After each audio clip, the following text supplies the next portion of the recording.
സഹോദരരെ, കൂടുമ്പോൾ ഇമ്പമുള്ളതാണ് കുടുംബം. ഒന്നിച്ച് പ്രാർത്ഥിക്കുന്ന കുടുംബം ഒന്നിച്ച് ജീവിക്കുന്നു.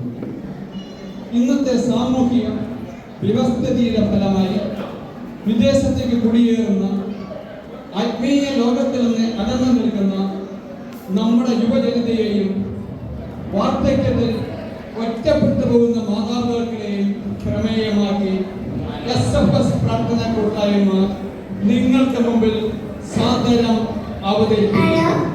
ഈശോ വസിക്കുന്ന കുടുംബം.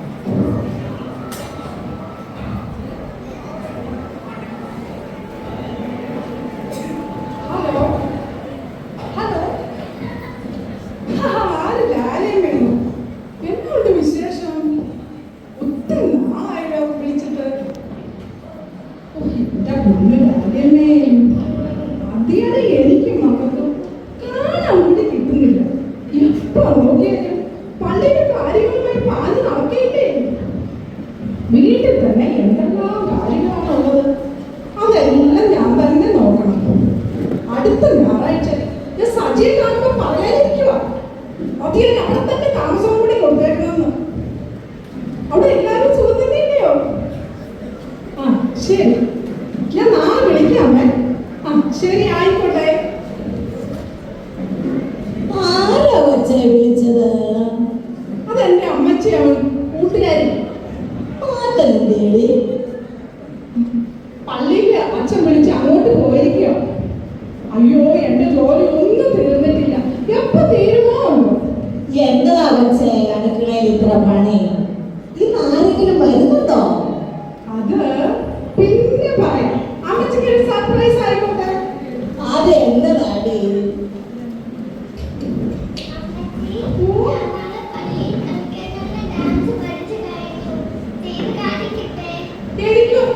അടുക്കളയിൽ ഒത്തിരി ജോലിയുണ്ട് മോളെ, അതുകൊണ്ട് മോളെ തന്നെ കളിച്ചോ. എനിക്ക് പറ്റില്ല.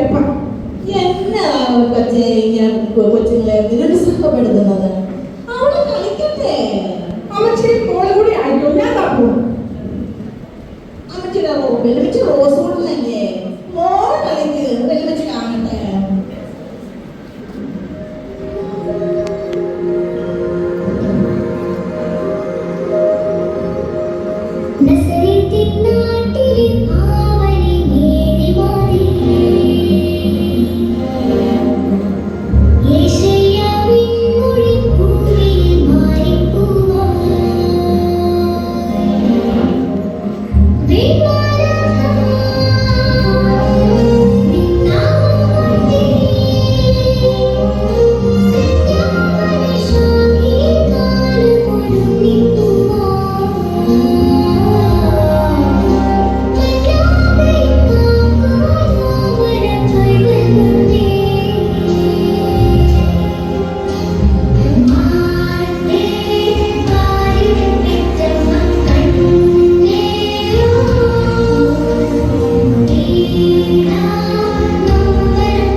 അയ്യോടാ, വെല്ലുവിളിയുടെ റോസ് കൂട്ടല്ലേ കളിച്ചത്?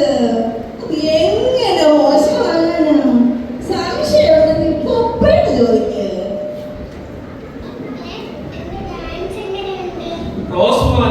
തകർത്തു. നാളെ പള്ളിയിൽ കരമോടുമായിരിക്കും അല്ലേ അമ്മച്ചി? പിന്നല്ലോ, ആരുടെ കൊച്ചു മോളാ? ഓ, നിങ്ങളിപ്പോ ഒന്നായി, ഞാൻ പുറത്തായി.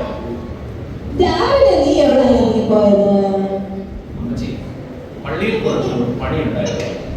നമ്മുടെ സജിയും സെലിയും പുതിയ കൈക്കാരെ പള്ളിയിൽ ഓഫീസ് തുടങ്ങിയിട്ടുണ്ട്. അപ്പൊ അതിനെ കുറച്ച് വളയരിയിൽ പരിപാടിയൊക്കെ ആയിട്ട് പോയതാണ്. നമ്മളെല്ലാവരും കൂടെ കൂടിയാലല്ലേ ഇതൊക്കെ നടക്കും. വല്ലപ്പോഴും എന്റെ കൂടെ പോകണം. മോളി, കുടുംബത്തില് അപ്പനെയും അമ്മയും കണ്ടിട്ടാണ് മക്കളെല്ലാം പഠിക്കുന്നത്. പിന്നെ എന്റെ ശ്രീമതി, ഞാൻ പോകുന്നതിന് മുമ്പ് എല്ലാം വാങ്ങി തന്നിട്ടല്ലേ പോയി. പോകുന്നതിന് മുമ്പ് ഇറച്ചി നോക്കി തന്നു, മീൻ വെട്ടി വൃത്തിയാക്കി തന്നു. ഇതൊന്നും കൂടുതലല്ലേ? അല്ലെങ്കിൽ അമ്മച്ചി പറയട്ടെ. അവള് പറഞ്ഞതിലും നീ പറഞ്ഞതിലും കാര്യമുണ്ട്.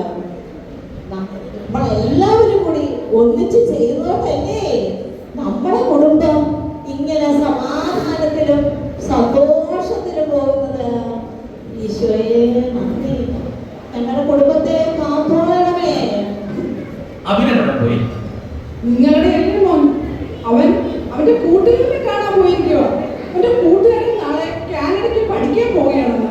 അവന്റെ കൂടെ പോകണമെന്ന് പറഞ്ഞ് എന്റെ പുറകെ കൂടിയിട്ടുണ്ട്. അപ്പനോട് പറയാം. ഈ പിള്ളേർക്കെല്ലാം എന്ത് പറ്റില്ല, എല്ലാം ഇവിടുന്ന് നാട് വിട്ട് പോവുക. എല്ലായിടത്തും ഒന്നും രണ്ടും മക്കളെ ഉള്ളൂ. അതിന് അവർക്ക് ഇവിടെ നല്ല ജോലി കിട്ടണ്ടേ?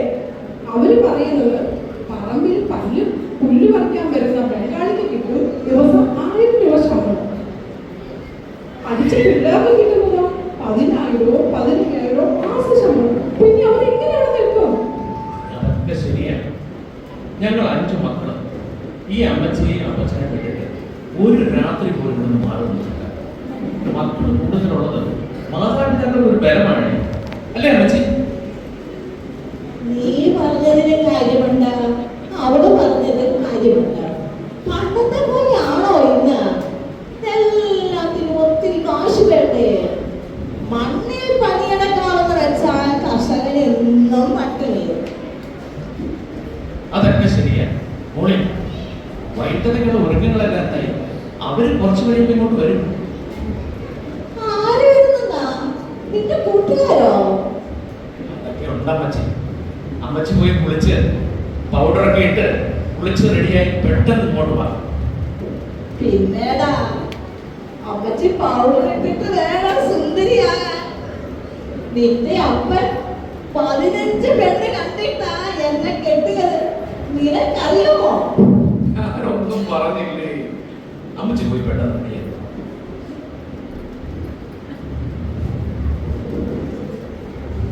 ഓർമ്മ കഴിഞ്ഞോ? നിന്റെ വീട്ടിൽ നോക്കി അവന് ആവശ്യത്തിന് കിട്ടില്ലല്ലോ. എന്റെ മമ്മിയോട് പറഞ്ഞിട്ടല്ലേ ഞാൻ സാമിന്റെ വീട്ടിലേക്ക് പോയത്. അവൻ നാളെ കാനഡയ്ക്ക് പോവുക. എന്തിനാ പഠിക്കാനോ? അത് ജോലിയായിട്ടോ? അവൻ മാസ്റ്റേഴ്സ് ചെയ്യാൻ പോവുക. എത്ര വർഷത്തേക്ക്? അതിന് എന്ത് ചെലവ് വരും? ഒരു വർഷത്തേക്ക് ഏകദേശം 40 ലക്ഷം രൂപ ചെലവ് വരും. പക്ഷെ അവിടെ ജോലി ചെയ്യാം. മോനെ, അവന് 40 ലക്ഷം രൂപയുണ്ടെങ്കിൽ നിനക്ക് ഈ നാട്ടിൽ എന്തെല്ലാം ബിസിനസ് തുടങ്ങാനുള്ള മൂലധനമായി. ഒന്നുകിൽ നീ ഒരു മെക്കാനിക്കൽ കയറണേ. നിനക്കിവിടെ എന്തെല്ലാം കാര്യങ്ങൾ ചെയ്യാം. അന്യ നാട്ടിൽ പോയി കിടന്ന് ഒരു 2000 പൗരനായി ജീവിക്കേണ്ട എന്തെങ്കിലും ആവശ്യമുണ്ടോ നിനക്ക്? നമുക്ക് നമ്മുടെ നാട്, മാതാപിതാക്കള്, സഹോദരങ്ങള്, ബന്ധുക്കള്, ഇവരുടെ എല്ലാം കൂടെ നമുക്ക് സന്തോഷമായിട്ട് നമുക്ക് ജീവിക്കാൻ പറ്റില്ല. നമുക്ക് മക്കളും കൂടത്തിലുള്ളപ്പോൾ കിട്ടുന്ന ഒരു സന്തോഷവും സമാധാനവും നിങ്ങൾക്കൊന്നും പറഞ്ഞാൽ മനസ്സിലാകത്തില്ല. നീ വിചാരിക്കും അപ്പൻ തന്ന വൈപാണ്. അതാണല്ലോ പ്രായത്തിൽ മുതിർന്നവർ പറഞ്ഞു തരുന്ന നല്ല കാര്യങ്ങൾക്ക് ഇപ്പോഴത്തെ യുവതലമുറയിൽ പഠിക്കുന്ന പേര്. നിങ്ങളൊന്ന് നിർത്തും മനുഷ്യ. അത് നമുക്ക് പിന്നീട് സംസാരിക്കാം. ആദ്യം നമുക്ക് അമ്മച്ചിയുടെ പിറന്നാൾ ഗംഭീരമായിട്ട് ആഘോഷിക്കാം. ആയിക്കോട്ടെ. എവിടെ നീ പോയി റെഡിയായി. നീയും ഞാനും റെഡിയായി വരാം. അവര് കുറച്ച് കഴിയുമ്പോൾ ഇങ്ങോട്ട് എത്തും.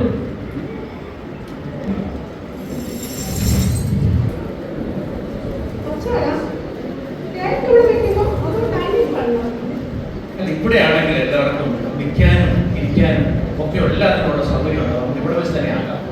അമ്മച്ചി എന്തി? അമ്മച്ചി ഡ്രസ് അറിയാം.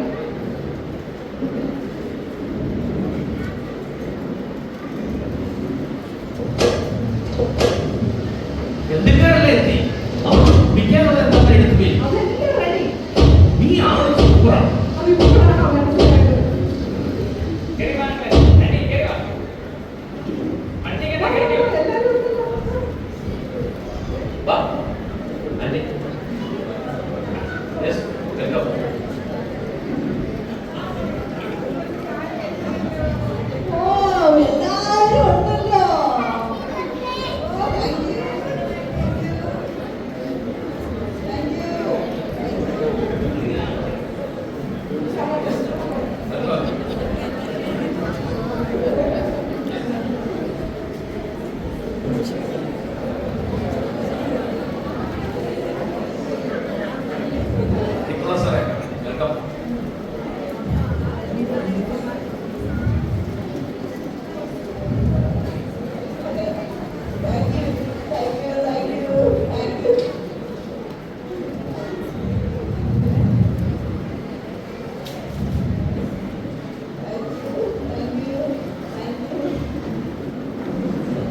you, thank you.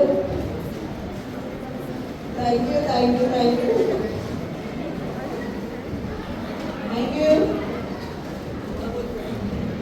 മോനെ നീ ഒരു പാട്ട് പാടണം. എന്നതാണ് മാതാ ഇന്ന് വിശേഷം? അമ്മച്ചി, അമ്മച്ചിയുടെ 80ാം പിറന്നാളായിരുന്നു. മക്കളും ബന്ധുക്കളും എല്ലാം കൂട്ടി ഒരു ആഘോഷമാക്കാമെന്ന് വിചാരിച്ചു. വിരോധമൊന്നുമില്ലല്ലോ. വിരോധം ഉണ്ടെങ്കിൽ കാര്യമില്ല. മോനെ നീ ഒരു പാട്ട് പാടണം.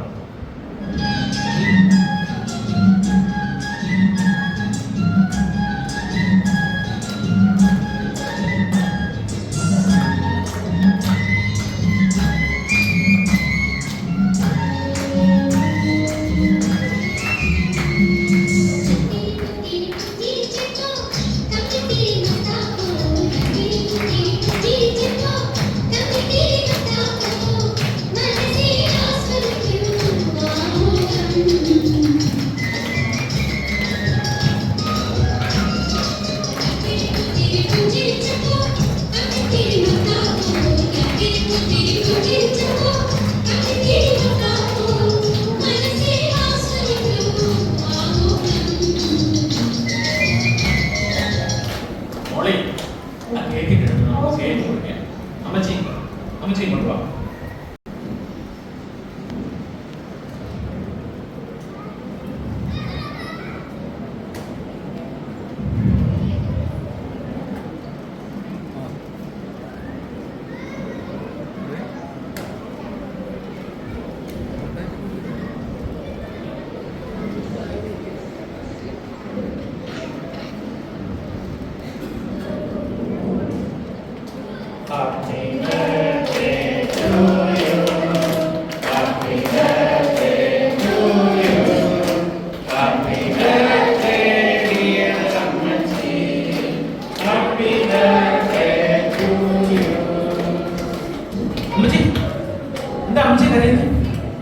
എന്ത് പറ്റി?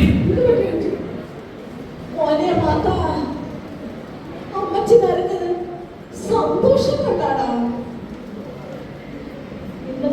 മക്കളെ, ഇന്നത്തെ കാലത്ത് മാതാപിതാക്കളെ വൃദ്ധസദനങ്ങളിലേക്ക് തള്ളിവിട്ടിട്ട് വിദേശത്തേക്ക് കുടിയേറുന്ന മക്കളുള്ള കാലത്ത് എന്റെ മക്കളുടെ എന്നിലുള്ള കരുതലോട്ട് കരുതലാണ്. മക്കളെ, ഓരോരുത്തരുടെയും കുടുംബമാണ് ഏറ്റവും വലിയ ദേവാലയം. അത് നന്നായാൽ സമൂഹം നന്നാവും. സമൂഹം നന്നായാൽ രാജ്യം നന്നാവും. രാജ്യം നന്നായാലോ ലോകം നന്നാവും. തമ്പുരാന് സന്തോഷമാകും. ഈശോ നമ്മെ പഠിപ്പിച്ചത് പരസ്പരം സ്നേഹിക്കാനാണ്. നിങ്ങളെല്ലാവരും എപ്പോഴും പരസ്പരം സ്നേഹത്തോടെ കഴിയണം. അതാണ് അമ്മച്ചിക്ക് ഇന്ന് കിട്ടിയ ഏറ്റവും വലിയ സമ്മാനം. വരും മക്കളെ, നമുക്ക് ഒന്നിച്ച് ആഹാരം കഴിക്കാം. കുട്ടികളെ, കർത്താവിൽ നിങ്ങൾ മാതാപിതാക്കന്മാരെ അനുസരിക്കുവിൻ. അത് ന്യായയുക്തമാണ്. നിങ്ങൾക്ക് നന്മ കൈവരുന്നതിനും ഭൂമിയിൽ ദീർഘകാലം ജീവിക്കുന്നതിനും മാതാവിനെയും പിതാവിനെയും ബഹുമാനിക്കുക. വാഗ്ദാനത്തോടു കൂടിയ ആദ്യത്തെ കൽപ്പന ഇതത്രേ: